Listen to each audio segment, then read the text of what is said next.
Morning of Oshkosh. There's the airplane, the campsite. As you can see, nothing but airplanes everywhere.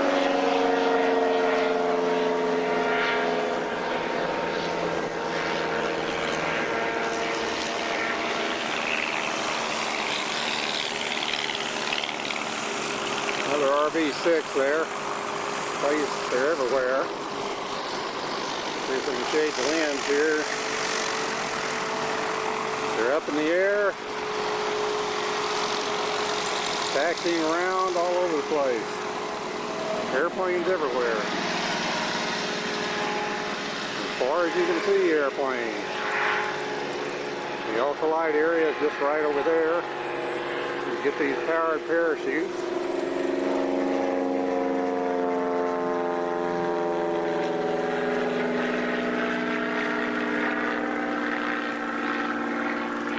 Anyway, that's campsite, first day. Okay, just to give you an idea, I don't know if you can see it, but there's a number of airplanes over there, certainly. Got them taxiing on the ground. Got one landing here. Just buzzing everywhere.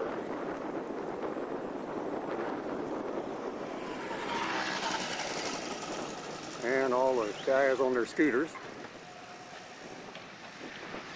Ladies and gentlemen, coming from the south, the B-1B Lancer, a pair of them. The first of what we expect to be 3 passes. I'm told they're from the Kansas Air National Guard.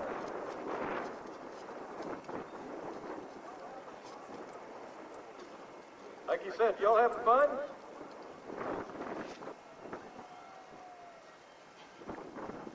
You might hold your ears. It's getting louder than this, I can tell you that.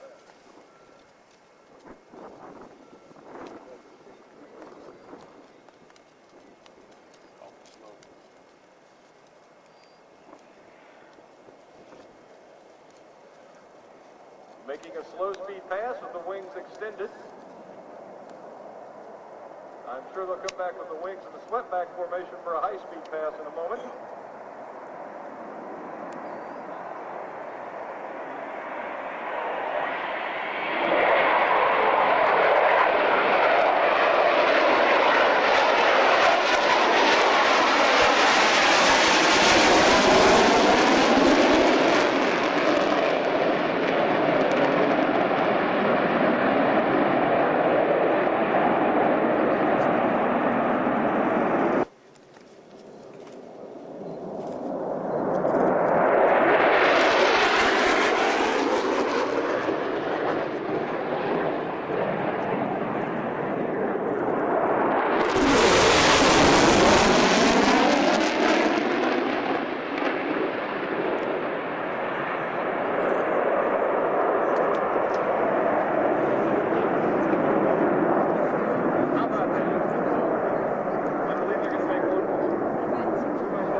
Pressure goes up to 100, 110, 115, 120, 130.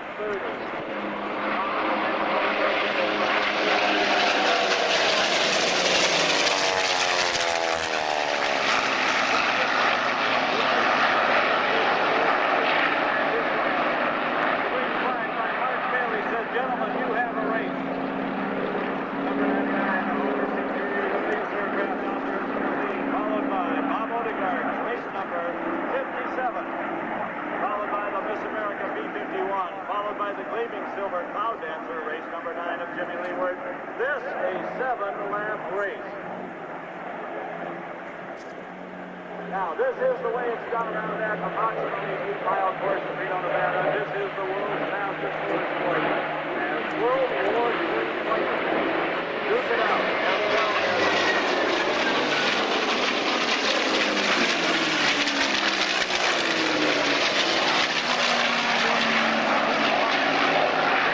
course there.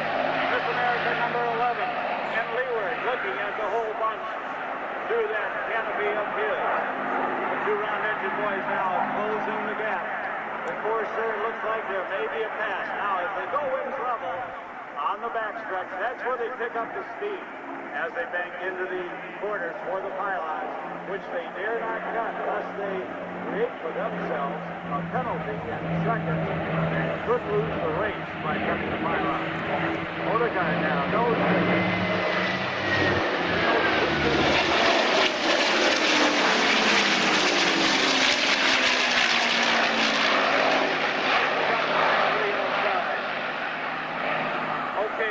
nursing those engines. You cannot win unless you do the pylon. Now he's looking at Hood Gibson. Those two have duked it out before. Leeward, ever the strategist, got by the two aircraft that he was trailing. But they're not giving up. Look at this America say, watch me, Leeward. Check out my belly. Now they're surrounding Leeward. Look at the wingtip to wingtip around the business.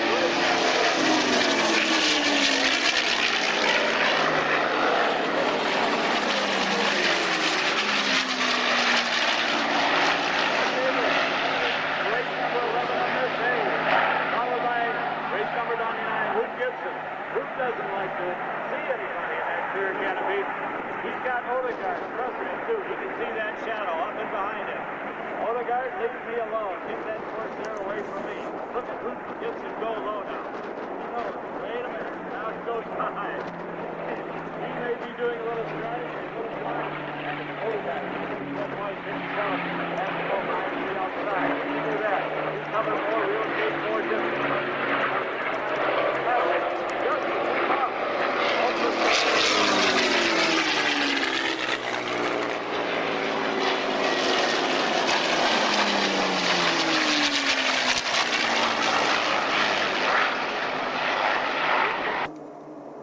Now look straight up at that formation and tell me that ain't perfect.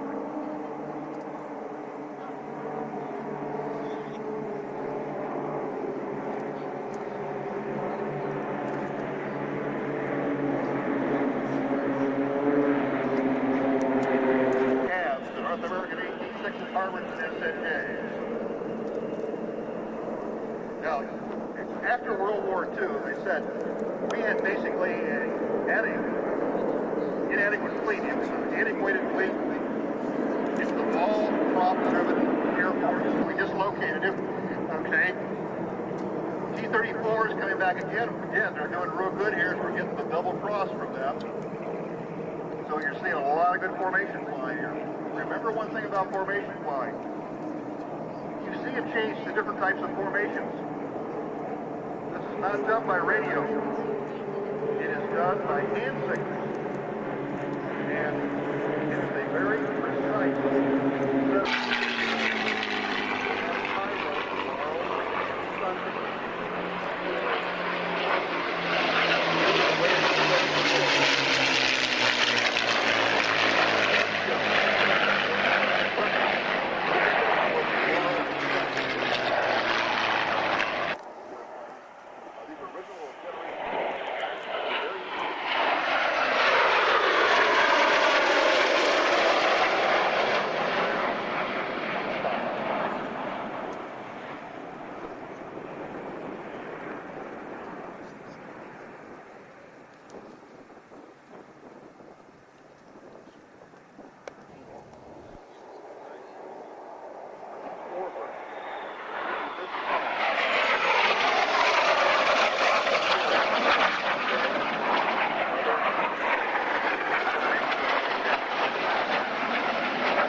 Sure.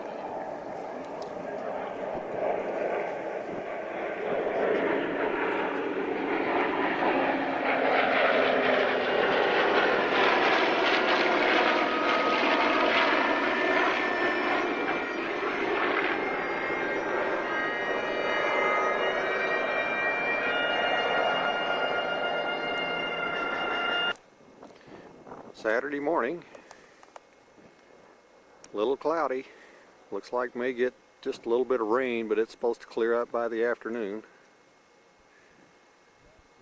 There's the old campsite, the old RV.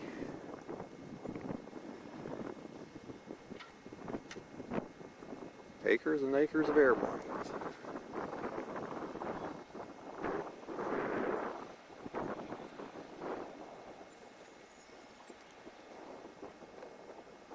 And that's Oshkosh.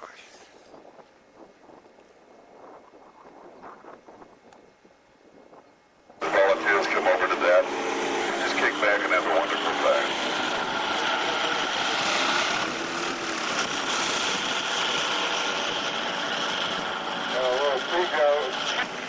That was the name of that stealth little thing he brought in here, the Facet Mobile, that's right.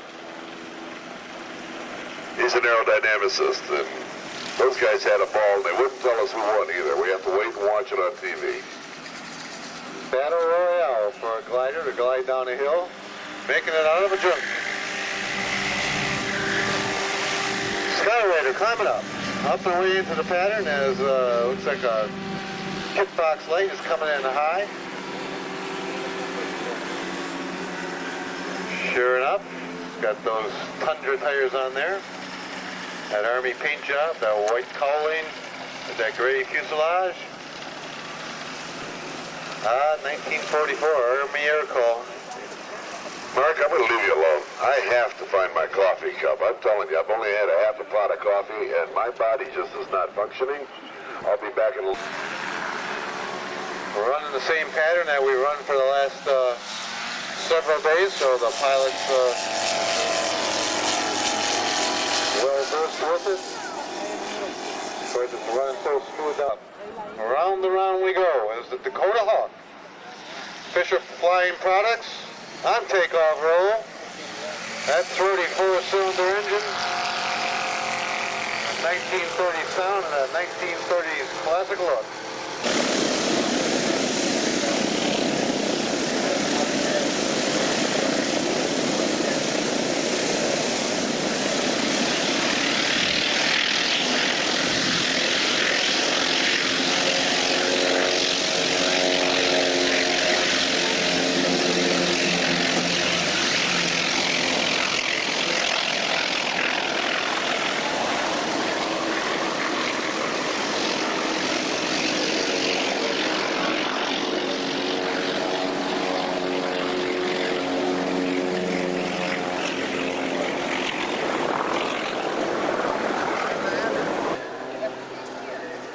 And for your next home built project, how about a C5?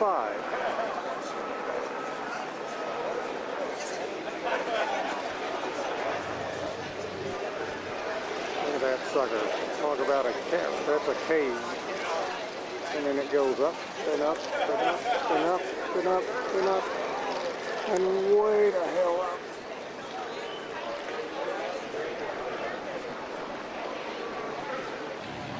Another shot of the cargo space here. And we're talking a cave.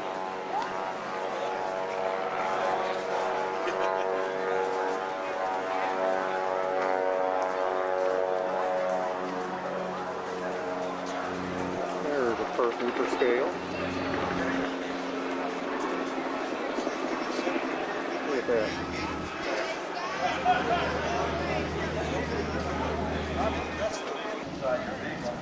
And here they are towing in the B-17.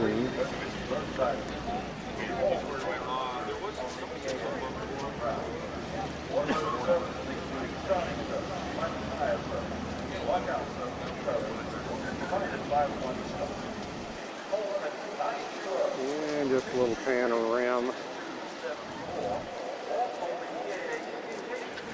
Corsairs.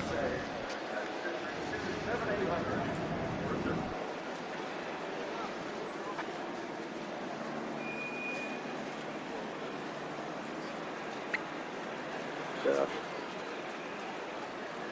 All the good stuff. F-15s, F-18s. And check it out. Hope they fly this today. They did yesterday and I missed it.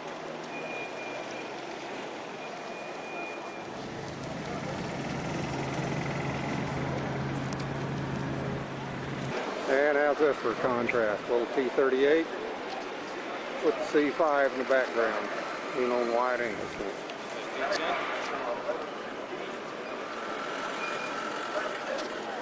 Gives you an idea of how high that T-tail is. I was filming a while ago. This place didn't go to last time, Warbird area. Want your warbirds?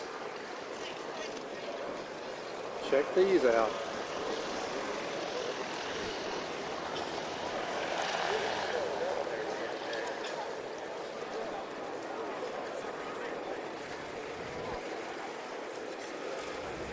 Check it out. Spitfires. Yeah, Spitfire. Wow.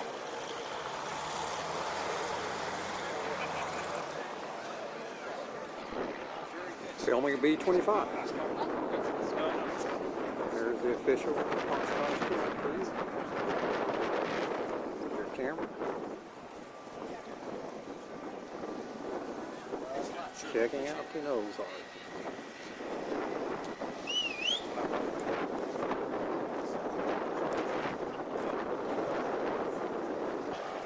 Another shot of the warbird area, a little different perspective.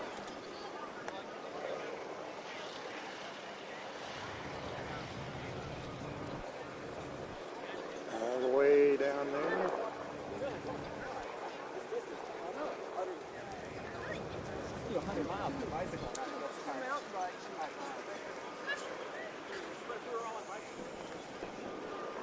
And all the way down there.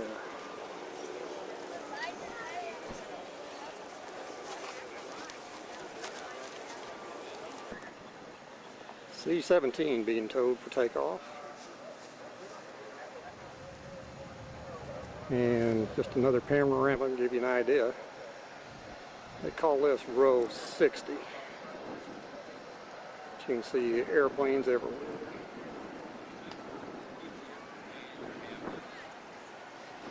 A lot of empty places. People left.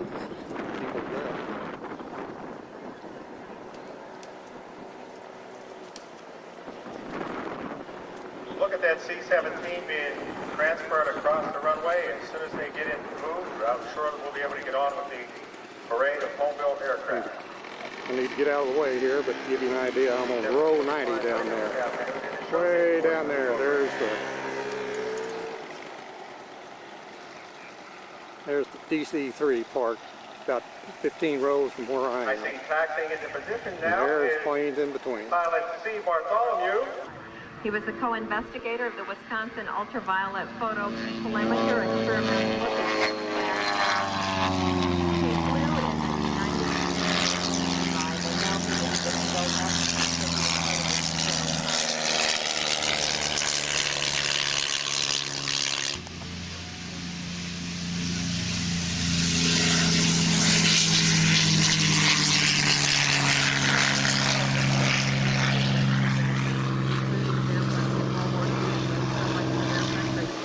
Yesterday again, Hal Weekly flew the B-17.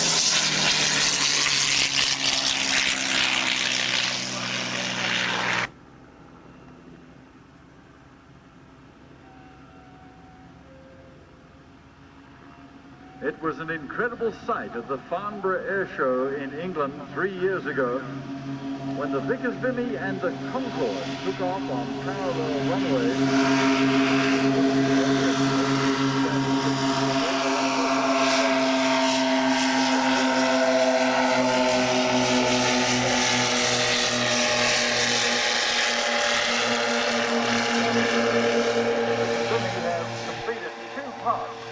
Of the Vickers Triple Crown, the Vimy Triple Crown. Vickers Vimy, the Galleon of the Skies, has reproduced the first England to Australia flight that took place in 1919, and also the first England... Well, you know, it was designed originally to be a bomber in World War I, and then later on made its record-breaking flights. Going by for a low approach this time, the Vickers Vimy once again, the 1919 model. The original serial numbers on the Vickers Vimy was GEAHU. Showing the handling characteristics of this large machine, a very physical machine to fly. You know, Gordon, that's quite a maneuver. Talking to the pilot about that airplane, he says with the large wings, large ailerons like that, it takes over 40 pounds of pressure to from stop to stop, and then it takes about 3 to 4 seconds for the aileron to really happen as the movement that we see there.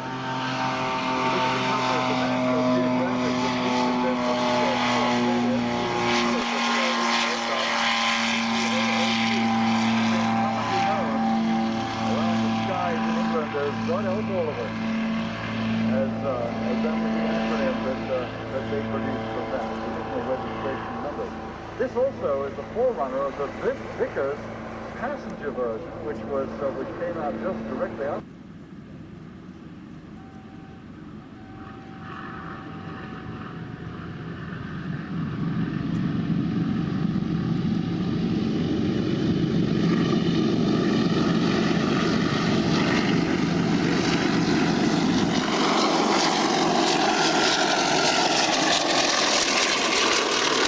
Demonstrating its impressive power and the ability to depart an airport where enemy resistance is suspected.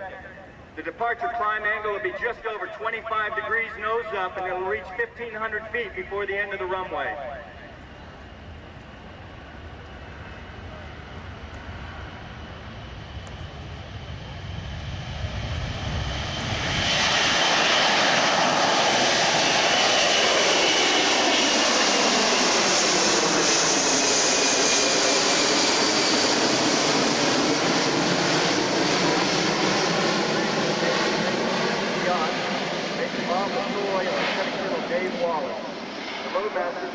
Staff Sergeant Donald Riggs and Staff Sergeant Alex MacGyver.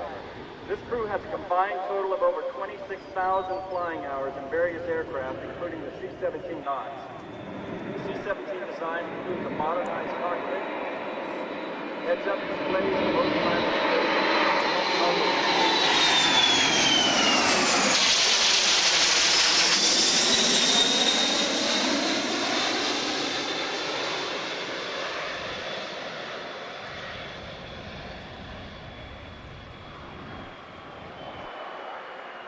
The entire operation up in the systems department.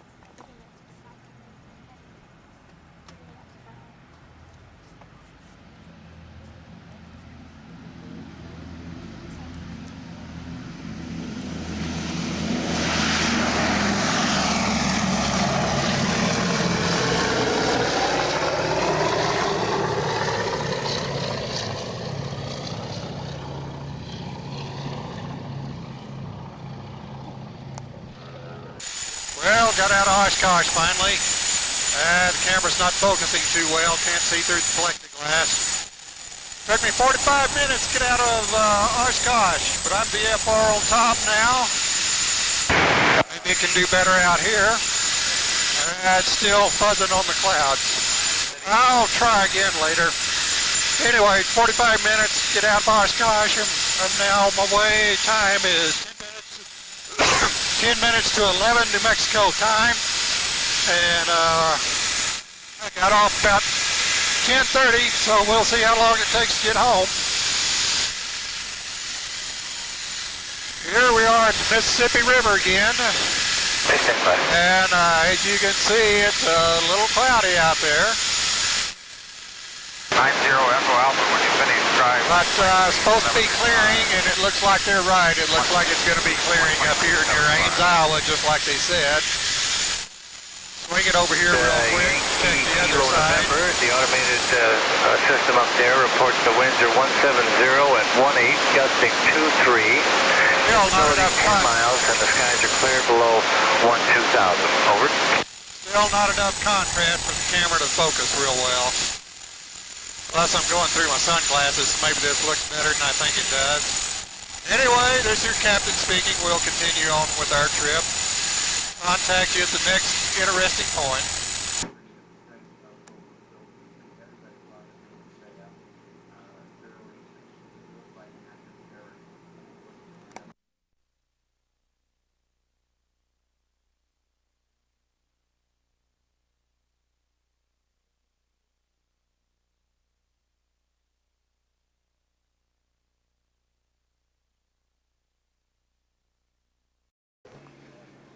Well, here we are near the end of the season. Due skis. This will be the first time Chris tried hers out. I've had mine up twice before. Fantastic day.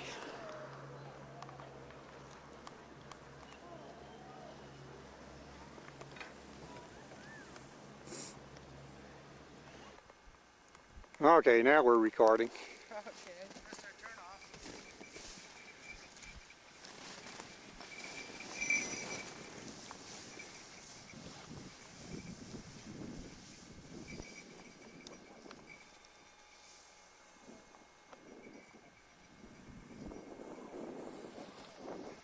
Kind of hard with one hand.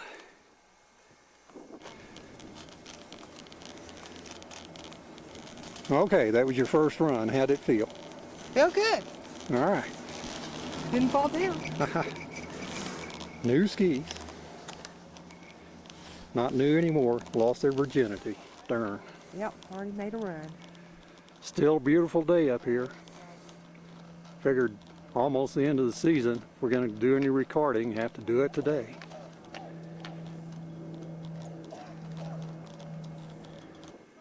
And here we are after the storm yesterday.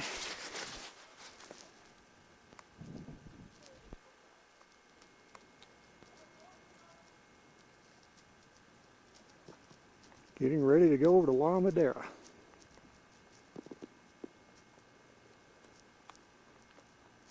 La Madera, here comes Chris.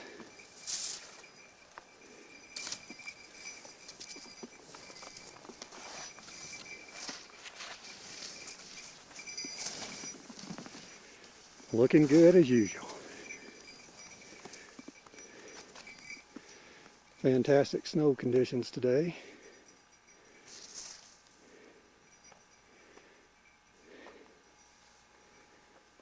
Yeah, getting a little shaky here.